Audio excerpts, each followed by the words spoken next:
أن محمدا عبده ورسوله اللهم صل وسلم وبارك على سيدنا محمد وعلى آله وأصحابه ولبيته وأزواجه وذريته وورثته والمهد خليفته وسلم أجمعين. أما بعد أيها المسلمون، أوصيني وإياكم بتقوى الله فقد فاز المتقون. اتقوا الله حق تقاته ولا تموتن إلا وأنتم مسلمون. وقال تعالى: فاتقوا الله ما استطعتم. وقال صلى الله عليه وسلم: اتق الله حيثما كنت. Jemaah, saudara-saudaraku yang mencintai Allah, yang menjawab tuntunan Rasulullah SAW, marilah kita panjatkan rasa puji dan syukur kehadiratnya. Karena nikmat darinya kita dapat beriman kepadanya. Karena nikmat darinya kita dapat berislam taat kepadanya. Karena nikmat darinya kita dapat menikmati ihsan, nikmatnya bermunajat kepadanya. Maka kami mengajak semuanya dan diri kami tentunya, mari kita memperbaharui iman dan takwa dengan memperbanyak kalimatut taqwa, kalimatut thayyibah, la ilaha illallah, yang disebut dalam hadis Imam Bukhari. Iman itu ada 70 lebih cabangnya. A'laha qawlu la ilaha illallah. Iman tertinggi adalah ketika orang mencapai hakikat la ilaha illallah. Maka jika ingin melihat orang yang tinggi imannya, menjulang ihsannya, tancapan kuat Islam ada dalam dirinya, lihatlah sehari-harinya menerjemahkan kalimat la ilaha illallah. Lisannya basah dengan la ilaha illallah. Ibadahnya fokus hanya kepada Allah, tapi dia tidak meninggalkan sisi duniawinya. Tidak lupa juga kita mengenal Allah, mengenal sholat Jumat, mengenal bersaudara, baik bersaudara seiman, bersaudara sesama manusia. Itu karena berkah ajaran sang baginda Sayyidina Muhammad sallallahu alaihi wasallam. Kalau bukanlah karena ajaran beliau, mungkin kita hari ini sudah berantem, kita sudah bertengkar, kita saling salah menyalahkan, bunuh-membunuh. Tapi karena berkah rahmat yang ada dalam ajaran beliau, maka disebutlah baginda Rasulullah SAW dengan sebutan yang Allah sendiri yang memberi. Langsung turun dari arasnya, engkaulah rahmatan lil alamin, sang penebar kasih sayang tidak hanya kepada yang percaya kepada engkau hai Muhammad, tapi lil alamin, untuk semesta alam. Manusiakah dia, hewankah dia, tumbuhankah dia, alamkah dia? Maka sungguh aneh jika ada orang mengaku ikut sunnah Nabi Muhammad SAW, tetapi hobi bertengkar, hobi berselisih untuk masalah yang kecil. Sangat aneh orang-orang yang mengaku umat Nabi Muhammad SAW, tapi menebar kebencian kepada yang berbeda faham. Dalam satu kisah yang disebutkan oleh Imam Muslim dalam kitab Sahih Muslim, Sayyidina Muhammad SAW dengan istrinya tercinta Sayyidatuna Aisyah, kita biasa sebut Siti Aisyah radhiyallahu ta'ala anha, sedang berjalan. Jangan dikira Madinah itu sepi non muslim, ada non muslimnya, yaitu kaum Yahudi Bani Nadir dan kaum Yahudi Bani Quraidah.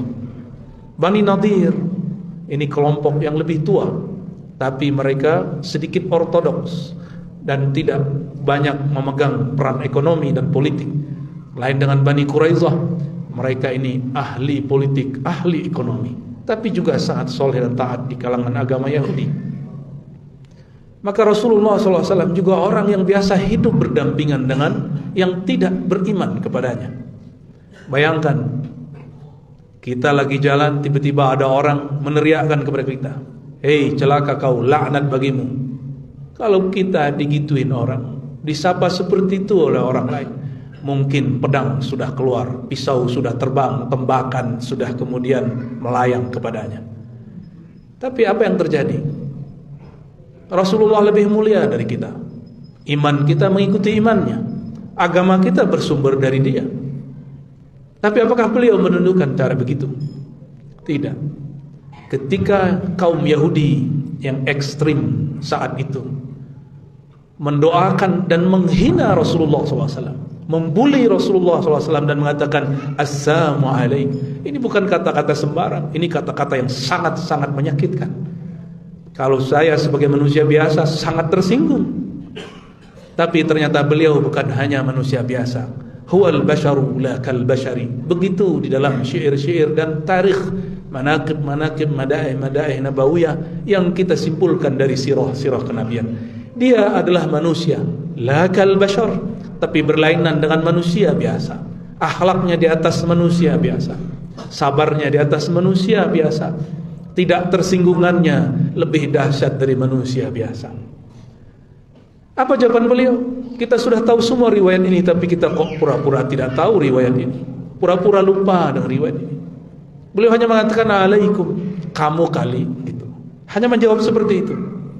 Tapi Sayyidah Aisyah, bayangkan ini istri Rasulullah SAW, ini sisi normalnya. Jadi di situ Allah pertontonkan, ada manusia biasa Sayyidatuna Aisyah, ada yang luar biasa sang baginda. Apa kata Sayyidah Aisyah?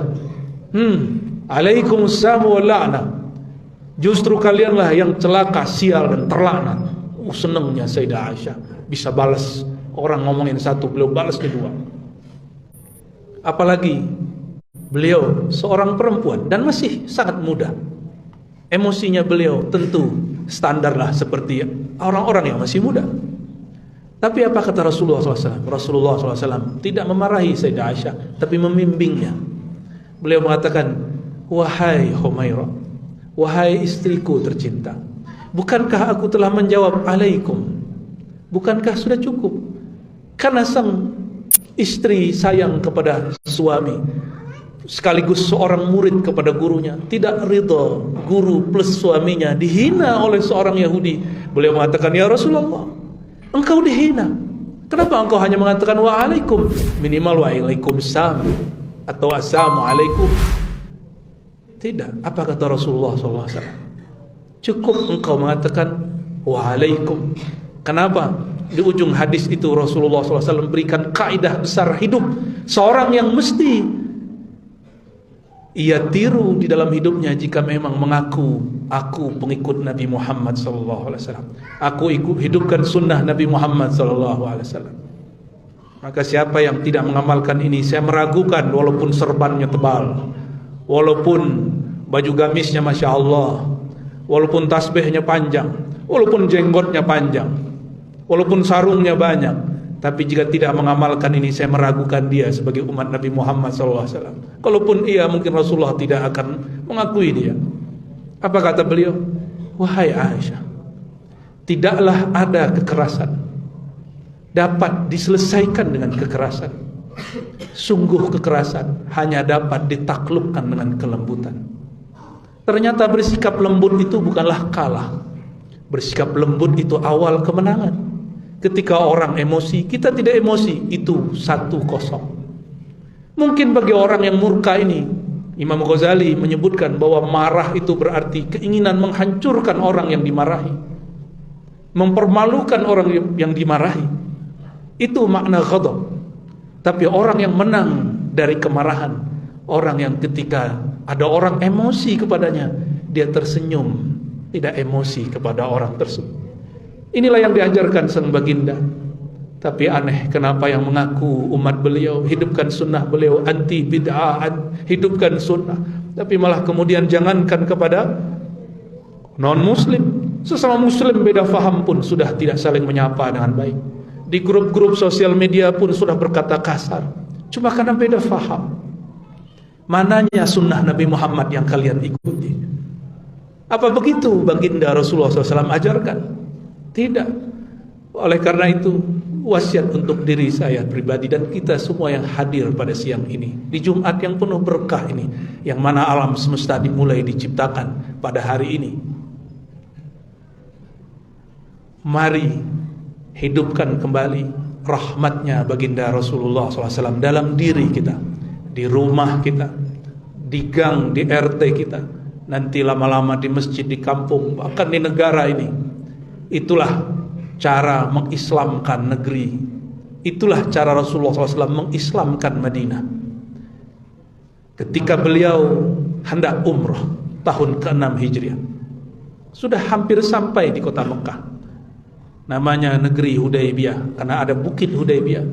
Ternyata dihadang kafir Quraisy. Dilarang masuk, bahkan namanya dihina. Muhammad Rasulullah dihapus, ditulis Muhammad bin Abdullah. Rasulullah mengalah. Sayyidina Umar mengamuk, Sayyidina Abu Bakar menenangkan. Tapi Rasulullah SAW tidak sibuk ngurusin orang-orang kafir Quraisy saat itu, tapi lebih sibuk mempertahankan tenangnya umat Islam. Ternyata di antara umat Islam seperti Sayyidina Umar berpikir, kalau kita benar mesti kita mengalahkan orang-orang yang tidak beriman. Tapi dalam pemahaman Rasulullah SAW, benar tidak mesti berkelahi dan menang. Benar itu menunjukkan kasih sayang. Orang menzolim, kita kemudian menahan kezalimannya. Tapi tunggu, orang-orang yang dizolimi doanya mustajab. Perjanjiannya 10 tahun, tapi setahun pun tidak sampai. Orang-orang kafir Quraisy telah melanggar janjinya. Rasulullah SAW pun kemudian masuk kota Mekah karena beliau sabar. Saudara jamaah Jumat yang dimuliakan Allah, itulah lebih kurang khutbah kita pada siang ini. Hidupkan sunnah paling inti beliau, membagi, menghidupkan rasa kasih sayang kepada orang yang berbeda faham, termasuk juga yang berbeda pemahaman agama ataupun mazhab. Semoga Allah merahmati kita semua, merahmati umat yang beriman, merahmati siapapun yang menirukan sunnah-sunnah beliau. Amin ya rabbal alamin. Nasallallahu ayyubarika lana fi qiraatina wa tilawatina, wa nasallallahu yataqabbala minna jami'a ibadatina, wa nasallallahu ayyujiba da'awatina, wa nasallallahu ayyashrah sudurana, wa nasallallahu ayyufaqihna wa yufaqih ahlana wa dhurriyyatina, wa nasallallahu ayyusrifa 'anna kulla sharrin kulla bala'in عن بلدنا هذا وعن بلد المسلمين عامة ونسأل الله الغفور أن يغفر لنا وللمسلمين والمسلمات. أيها المسلمون توبوا إلى الله إنه كان توابا غفارا. اللهم صل على محمد، اللهم صل على سيدنا محمد، اللهم صل على سيدنا ومولانا محمد. الحمد لله رب العالمين الذي أرسل حبيبه رحمة للعالمين. أشهد أن لا إله إلا الله وأشهد أن محمدا عبده ورسوله. اللهم فصل وسلم وبارك على هذا النبي الكريم نبينا محمد وعلى آله وأزواجه وذريته وأهل بيته وبارك وسلم. أما بعد أيها المسلمون، أنصحت نفسي وإياكم بتقوى الله فقد فاز المتقون. اتقوا الله حق تقاته ولا تموتن إلا وأنتم مسلمون، فاتقوا الله ما استطعتم واسمعوا وأطيعوا وأنفقوا خيرا لأنفسكم. إن الله وملائكته يصلون على النبي يا أيها الذين آمنوا صلوا عليه وسلموا تسليما.